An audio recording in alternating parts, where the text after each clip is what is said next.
A couple of weeks ago, I picked up a Bronica SQA.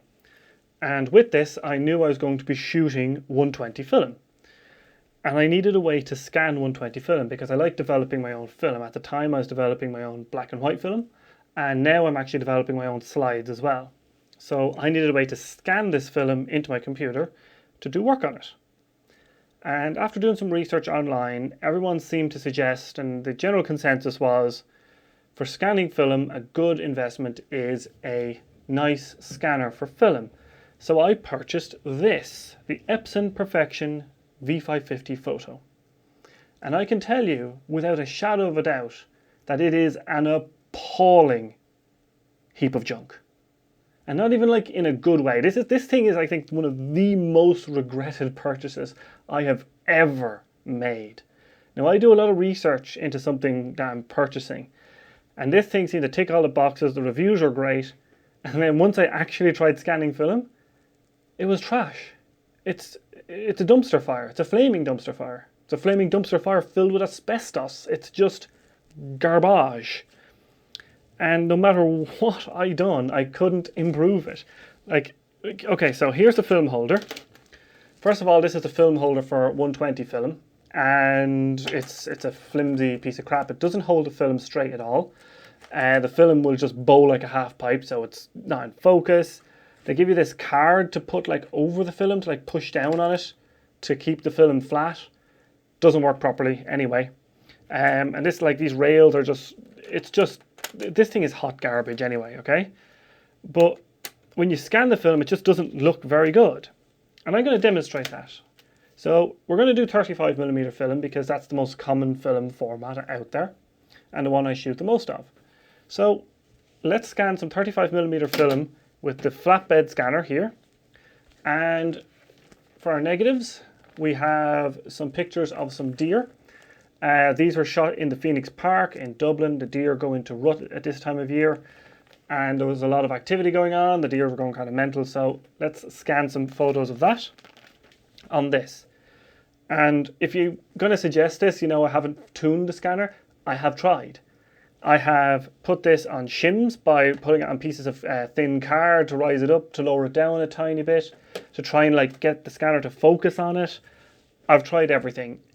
And for 250 quid, this thing is it's just terrible. What are we going to compare these scans to?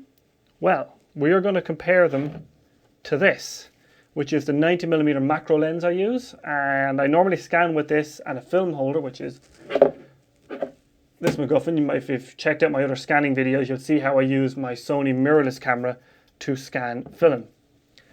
So we're going to open up our tray. Pull out our negatives. Now there is a mild scratch on these. The lab I used scratched them slightly, which I'm kind of pissed about, to be honest. So that's our negatives loaded up into the carrier. Just blow off any dust. Load it up.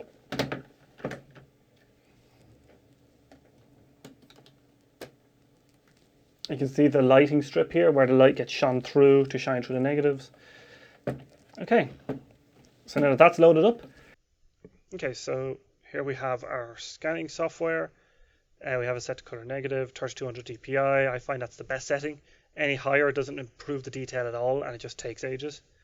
We're going to turn off everything here just to get the raw scans.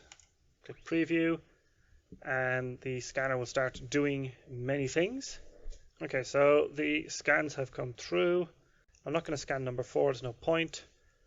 But these are the ones I am interested in. I'll just use color restoration on it. So the ideal thing with this scanner would be to turn on color restoration and just have it scan the images and be done with it. Unfortunately, it looks like some of these aren't going to come out all that great. Anyway, it doesn't matter. Let's just hit the scanner. This is straight out of the box. Scan. Okay. So this is now going to scan. It's going to take about 10 minutes, so we will fast forward over it. Okay, so the scans have finished, and what I've done here is I have my scanner files. So here they are. Here's all the TIFFs, and we have some Sony files here. These are the Sony scans using the macro lens. So now all we need to do is launch Lightroom and import them. Here's the images in Lightroom. Here is the scanner images from the roll of film. We're actually going to take this one here because this one turned out the best straight off the scanner. It doesn't need any real adjustment. But this is what it looks like. And as you can see, it's reasonably sharp. There is some hair and dirt and stuff on it, but I really don't care too much. This is only a demonstration. So let's find the Sony scan equivalent. So is that okay? So that's it there, and we're going to process this manually. So first thing we need to do is do our cropping, and you have to remember this Sony scan only takes like what, 2 minutes to scan a whole roll of film, because once you get set up, it's just, you know, click, slide, click, slide, click, slide, done. Okay, first thing we need to do is remove that orange mask. So just take an empty piece of film at the end of the roll that's been over the light. Use a white balance adjustment tool. Copy our settings. Copy. Go to our photos, settings, paste. So that removes that. Now, to do the actual negative conversion, I'm using a new piece of software I picked up called Negative Lab Pro. I'm going to do a full video on this thing because it's amazing.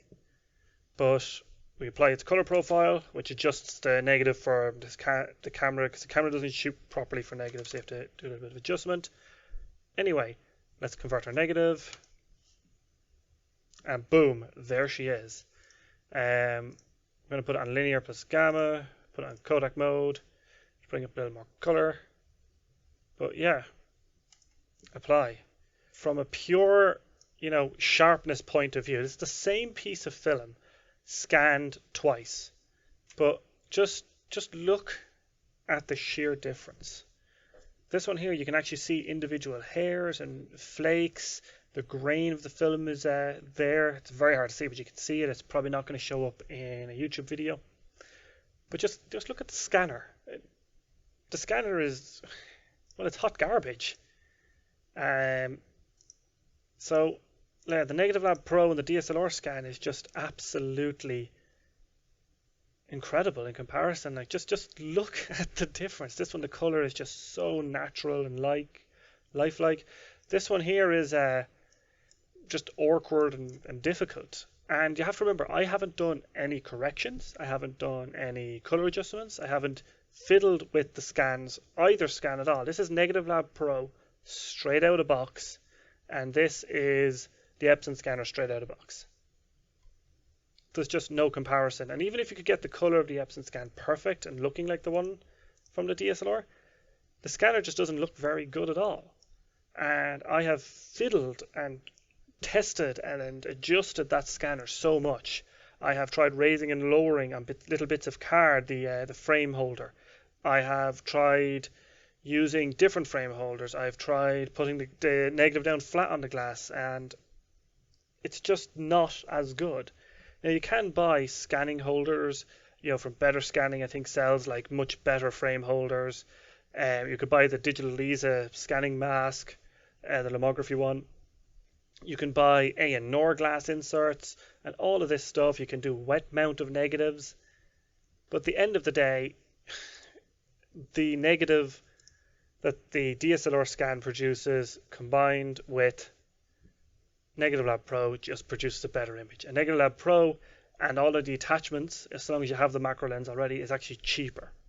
So there's just no point buying one of these scanners. They're not good. And in case you're wondering, the same story is true for 120 film. The only issue is that 120 film I shoot is 6x6, so it's a square image, so I have to do larger crops. And that means that I get a 16 megapixel image as my final image. But honestly, it's enough for me for now. Maybe in future I'll pick up an A7R3 that can do the pixel shift, high resolution, you know, ultra resolution mode, and it'll be amazing. But for now, I'm sticking with Negative Lab Pro and my mirrorless scanning setup. It's so goddamn good. And that Espon scanner is going into its box to be sold off to somebody. So that is it for this video, guys. And I'll see you next time.